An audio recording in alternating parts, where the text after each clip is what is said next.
It is day 7 on the fast, and I've decided kind of yesterday, because that's the thing. I went into this going, oh, I'm going to do it for 40 days. Then I was like, oh, 21 days. And now I'm like, I have to go with how my body's feeling and what I'm trying to do. So this month I told myself I'm trying to heal and like my body and spiritually and this, that, and the other thing, but I have to be realistic on how I'm feeling because safety is a component and I actually am not being monitored. So I'm going to be going for tests and more things, but I'm not being monitored for this and I'm not an expert in it. And I've never actually fasted.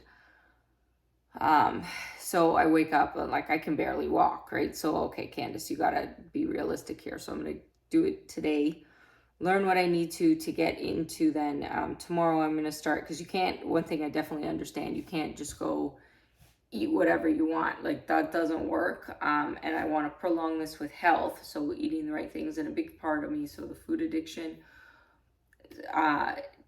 so cleansing that out. Okay, I feel good. I feel, because the absence of things makes you really think of then a different appreciation. Okay, well, and I don't want to just go and have whatever and binge, and that was a big thing that I had to allow myself the binging for the last year to work through that psychology, to come back around to cleaning out the addiction, because then it got out of control, right, where I felt my body out of control because food was dictating, right, for me so many things. And that this comes from a lot of different worlds too. I was watching actually one of the video clips, and he made a really good point, and that's the background, the fitness industry that I come from, that world, and the teachings that I've had for so long. You know, eat every, 6 meals a day, eat every 3 hours, eat every 2 to 3 hours, and blah, blah, blah, blah, blah. And then I went through a phase in my life where that was kind of gone, but that's in the back of my head always, of, if you skip a meal, then, it's not good and you're breaking it.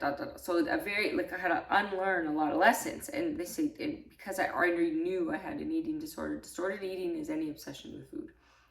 Any obsession with food and the body. That's distorted eating.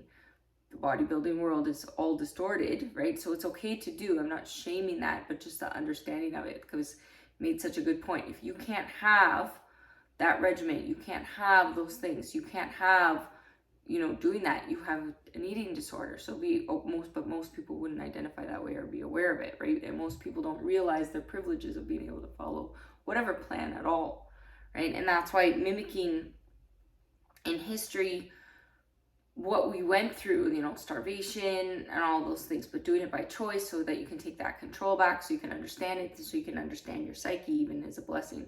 Being forced to do it is a different thing. And as a survivor brain on so many different levels for so many different other reasons, it kind of brings those things together. And that's why I say like the spiritual component of this and then the practical component. So the practical component is saying, hey, okay, you need to get to the next, so it's going to be, healthy.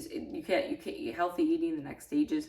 Checked my weight this morning, I was 119.6, so that's I believe almost 2 pounds dropped since yesterday. So I could keep going and doing this, and then I'll drop, but I think having some food practically and building up my energy so that I can still do the rest of the month with healing, without overdoing it. And then you can always go back to the fasting, but I think, that's the case. But so you can't go back to your regular for the first 3 days, right? You got to build up. So I'm going to learn, okay, what can I have?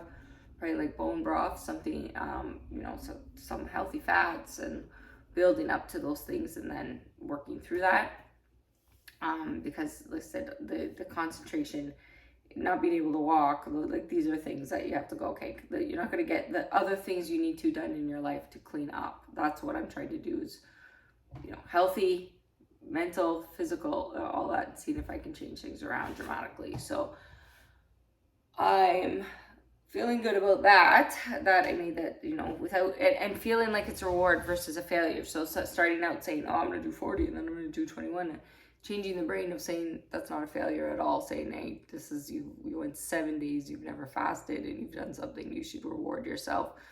And then also and you're doing it to treat your body right. And then because the next stage, I want to work on the mindfulness of eating, slowing down my eating, really appreciating what I'm having, properly preparing the foods with love and care, because that psychology piece on how you feel about the foods you're eating and then how you treat your body, that will have an impact on your body. And I've been saying that part for years, for sure, but I wasn't really doing it for myself. So teaching things and doing them, very different. Very, very, very different too. So many of us I've see this all teach, and really haven't gotten into a different level of practice and healing. And you wouldn't even know that at the time. It's like I would identify, and I was a motivator and a speaker for so long and everything else on so many different topics, but I had to do extreme layers of healing that most people think they're healed. I've talked to a lot of people who have addictions, who have things, and they're in recovery or they've recovered for years and they think they've recovered. And I don't say anything obviously to them, but as I've gone deeper and deeper and deeper, really realizing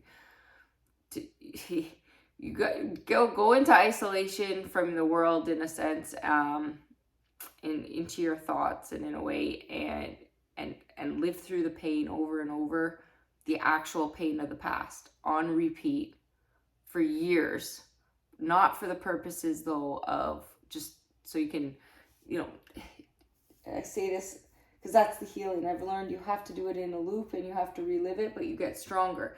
Most people in this experience I've really seen, because I'm not a person who I've talked to myself for the therapy component to understand myself, to get stronger, to move on, to grow. That's the difference. I don't go around, and I've never been like this in my life, who goes and tells her problems to 50 million people to gossip or just to be heard. It's my silence to myself that killed me, because I wasn't talking. And the process of talking to myself and doing this, rewatching it, learning myself, and then growing. So that's the component that you have to take the pain in. Okay, but I'm doing something to move forward, and that's why I took this dramatic change. But I've learned really so many, like talk, but then not really ever self-analyzing, or then the teaching, but not really self-analyzing, or they think they're in one area. And that's why I say health, wealth, and relationships.